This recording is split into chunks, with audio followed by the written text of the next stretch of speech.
გამარჯობა, მოგესალმებით, მინდა გითხრათ, რომ დაპირებისთანავე ჩვენი სტუმარი ქალბატონი ნინო ბურჯანაძე გახლავთ. დიდი მადლობა ქალბატონ ნინო, ჩვენთან სტუმრობისათვის.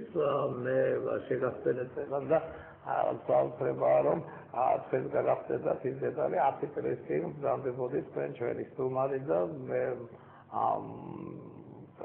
დებია ყველაფერი, მაშინ თქვენ მახსოვს მოქალაქეთა კავშირის ფრაქცია დატოვე და მაშინ იყავით ჩვენი სტუმარი. ეხლა საგეს პრინციპში რაღაც ახალი წამოწყების სრული შედგენილი ბრძანდებით და მადლობა მინდა გითხრათ, რომ მოგზავნით დარწმუნებული ვარ, საინტერესო იქნება მაყურებლებისთვისაც თქვენი საუბრის მოსმენა, საინტერესო იქნება პოლიტიკოსებისთვისაც, მით უმეტეს პოლიტოლოგებისთვის, ამით ჩამხურს, ესე ვთქვათ, ვარკვევთ რა და როგორ უნდა ჩამოიქნას, რა და როგორ უნდა გასულდეს ქვეყანაში. ესე გალობნინო, ბევრი შეკითხვებია, ძალიან ბევრი პასუხგაუცემელი განწყობები იგრძნობა ქვეყანაში. მე ვიცი და გავიგე, რომ თქვენ 23 ნოემბერს გამართავთ ყრილობას თქვენი დემოკრატიული მოძრაობა ერთიანი საქართველოს ალბათ უფრო შეკუმშულად იქნება დემოკრატიული საქართველო.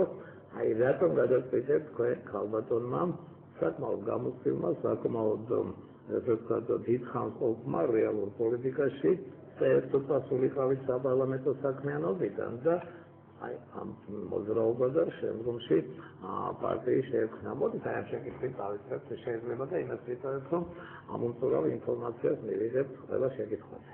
დიდი მადლობა, მინდა მივესალმო ჩვენს ტელემაყურებლებს, ჩემთვის მართლა ძალიან მნიშვნელოვანია დღეს, რომ აქვს შესაძლებლობა თქვენი ეთერის საშუალებით ვესაუბრო ტელემაყურებლებს. სამწუხაროდ პრაქტიკულად ეს ეთერი დარჩა საიდანაც შეიძლება ვთქვათ ძალიან ღიად და დებატების სახით მაყურებისათვის ინფორმაციის მიწოდება და ეს მნიშვნელოვანი გახლავთ. რაც შეეხება ჩემს ახალ წამოწყებას, დიახ, მე გამოვაცხადე, რომ 23 ნოემბერს იქნება პარტიის დამფუძნებელი ყრილობა, პარტია დემოკრატიული მოძრაობა ერთიანი საქართველოსათვის, შემოკლებით ალბათ დემოკრატიული მოძრაობა მაინც. და ვთვლი, რომ ეს ძალიან მნიშვნელოვანი გადაწყვეტილება გახლავთ, არა მარტო პირადად ჩემთვის, არამედ იმედი მაქვს, რომ ქვეყნისთვის, ჩვენი საზოგადოებისათვის, იმიტომ რომ დღეს ქვეყანაში არის საკმაოდ რთული ვითარება და მე მიმაჩნია, რომ აუცილებელია, რომ პოლიტიკურ აქტიურ ცხოვრებაში ჩაერთოს ყველა ის ადამიანი, ვისაც აქვს პოლიტიკური გამოცდილება, ვისაც აქვს ხედვა, როგორ გადაილახოს ის პრობლემები, რა პრობლემები ქვეყნის წინაშე არსებობს. ამ პარტიის მთავარი ამოცანა იქნება, რომ მან თავის ირგვლივ შემოიკრიბოს კომპეტენტური ადამიანები, კომპეტენცია და გამოცდილება არის ის, რაც ხშირ შემთხვევაში აკლია ხოლმე ამ შემთხვევაში აკლია ნამდვილად ხელისუფლებას და ჩვენ ნამდვილად მნიშვნელოვნად მიგვაჩნია ის, რომ სხვადასხვა ასაკის გამოცდილი ადამიანები, პროფესიონალები შეიძლება ზოგჯერ არც თუ ძალიან ხმამაღალი სახელის მქონე სრულიად საქართველოსის, მაგრამ თავის სფეროში საკმაოდ სერიოზული ავტორიტეტის მქონენი იყვნენ ამ პარტიაში წარმოდგენილნი და ჩვენ გავაცნოთ ნათელი მექანიზმები ჩვენ საზოგადოებას იმისა, თუ როგორ ვაპირებთ ჩვენ ამ პრობლემების მოგვარებას, როგორ ვაპირებთ ქვეყნის კრიზისიდან გამოყვანაში ჩვენი წვრილის შეტანას და მე იმედი მაქვს, რომ საზოგადოების დიდი ნაწილი დაინტერესდება ამ ჩვენი იდეებით და საკმაოდ სერიოზული ნაწილი მხარსაც დაგვიჭერს. ესე თქმა უნდა, მათე მაინტერესებს პირველი ადამიანი ბრძანდებით, ესე ვთქვათ, ახალი პარტია შექმნილი ახალი პარტიის წარმომადგენელთან საუბარი ძალიან საინტერესოა თავად ჩემთვისაც. ამ ბოლო წლებში ბევრი პარტია ისე შექმნილა, რომ რეალური არსებობა მისი არც კი გვიგრძნია, მაგრამ ახლა თქვენ სერიოზული, საკმაოდ სერიოზული ბიოგრაფია გაგაჩნია და საერთოდ ეს მოვლენა, ეს ფენომენია საინტერესო და შექმნა პარტია. ფაქტიურად ეს ნიშნავს, სეგმენტი გაჯერებულია, ბაზარი გაჯერებულია, პოლიტიკური ლანდშაფტი ესე ვთქვათ, ყველა ნისკრითა და ყველა განხრით ჩანს. აი თქვენ არცერთან არ დადექით, არავისთან არ ასოცირდით და ცალკე პატარაა ქვეყანა. ჩემი აზრით, სადღაც 3 მილიონამდე იქნება აქტიური შემოქმედი ქვეყანაში და შესაბამისად პოლიტიკურ ესე ვთქვათ, საქმიანობაზე, აი მაქსიმუმ 2-3 ათასი კაცი აცხადებს პრეტენზიას. ეს ჩვენი ტრაგედია, ეროვნული ის არის პრობლემა, ძალიან ცოტანი ვარ, შესაბამისად გონიერნი და წარმოჩენილები ძალიან ცოტანი არიან.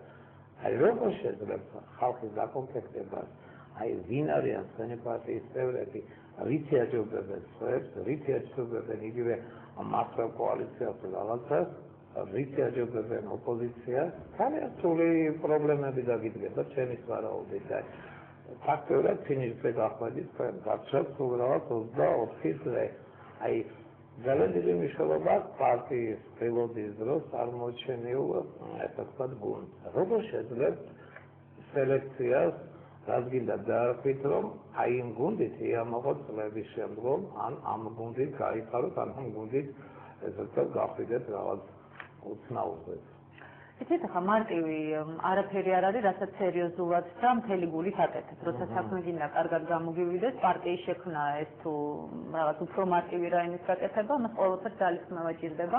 მე არ მეშინია ამ ძალისხმევის და სირთულეების, იმიტომ რომ არასოდეს მაინც და მაინც მარტივი ცხოვრება არ მქონია, სირთულეების გადალახვა ძალიან ხშირად მიწევდა მეც და ჩემს გვერდით ყოფ ძალიან ბევრ ადამიანსაც. იცით, თქვენ მართალი გძანდებით, საქართველოში ძალიან ბევრი პარტიაა და კითხვა ბუნებრივად ისმება, რატომ იქნება კიდევ ერთი ახალი პარტია და რატომ უნდა დაუჭიროს საზოგადოებამ ამ პარტიას მხარი.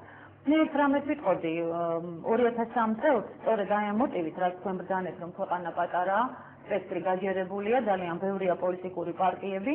მე მაშინ არ მივიღე გადაწყვეტილება, მიუხედავად იმისა, რომ ძალიან მაღალი იყო მაშინ მხარდაჭერა საზოგადოების და ჩემდამი და მოთხოვნაც იყო პარტიის შექმნის, მე მივიღე გადაწყვეტილება, რომ არ შემექმნა პოლიტიკური პარტია და მე თანამშრომლა იმ პოლიტიკურ სპექტრთან, რომელთანაც მეტნაკლებად ჩემი მოსაზრებები ახლოს იყო და ვთვლიდი, რომ უფრო სწორი იქნებოდა გაძლიერებულიყო, ვთქვათ, მაშინდელი ოპოზიცია, გაძლიერებულიყავით ყველანი ერთად და კვლავ დამატებითი ფრაგმენტები არ შემომეტანა ვთქვათ, პოლიტიკურ სპექტრში.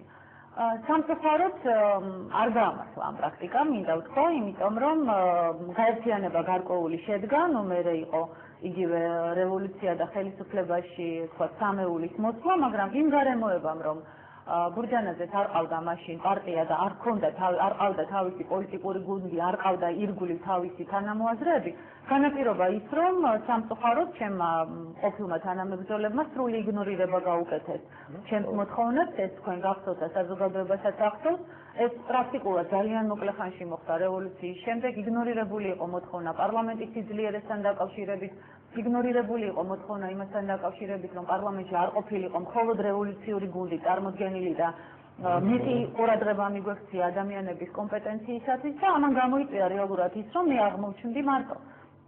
ჩვენთვის ძალიან მნიშვნელოვანი იყო იმ პერიოდში, მე არ გამეტეხა ხალხისათვის მიცემული სიტყვა, რომელიც ჩვენგან რევოლუციური სამეულისაგან ითხოვდა ერთიანობას და მე არასდროს არ დამავიწყდება პარლამენტის წინ, როცა ჩავედი მეთი ქალბატონი, ხანში შესული ქალბატონი როგორ მომიბრუნდა და მითხრა, რომ არ უღალატოთ ერთმანეთს და არ დაანგრიოთ ერთობა, შეინარჩუნეთ ეს ერთიანობაო და მე ერთგული ვიყავი ამ ერთიანობის, ვიდრე ამის გაკეთება მართლა შესაძლებელი იყო ძალიან ხშირ შემთხვევაში ჩემი ნერვები და ხშირ შემთხვევაში ჩემი პირადი რეიტინგის ხარჯზეც. მაგრამ იმან რომ მე ვიყავი მარტო რეალურად და მე არ მქონდა საკმარისი ძალა ვინაიდან არ მყავდა საკუთარი გუნდი და ვიცლებოდი რომ მე ვარ მარტო, ამან განაპირობა ის, რომ ხშირ შემთხვევაში ჩემი ასე ვთქვათ, ზემოქმედება გადაწყვეტილებების მიღებაზე, ან შესაძლებლობა გადაწყვეტილებების მიღებაზე მომეხდინა გავლენა იყო შეზღუდული. მე ნამდვილად არ ვაპირებ იგივე შეცდომის განმეორებას, მე ნამდვილად ვარ დარწმუნებული იმაში, რომ ის ადამიანები, ვინც დღეს უკვე არიან ჩემს გვერდით და ვინც აცხადებენ ინტერესს, რომ ამ პარტიაში გაერთიანდნენ, საზოგადოების იმედებს არ გააგრძელებენ, ისინი იქნებიან იმაზე უკეთესი, ბევრად უკეთესი და განსხვავებული გუნდი, ვიდრე დღეს არის. აი, მოდით აი გავიხსენოთ ის პერიოდი, რომ 2002 წლის არჩევნებმა პრინციპში ბევრი რამ აჩვენა, მე ადგილობრივ არჩევნებს გულისხმობ. აი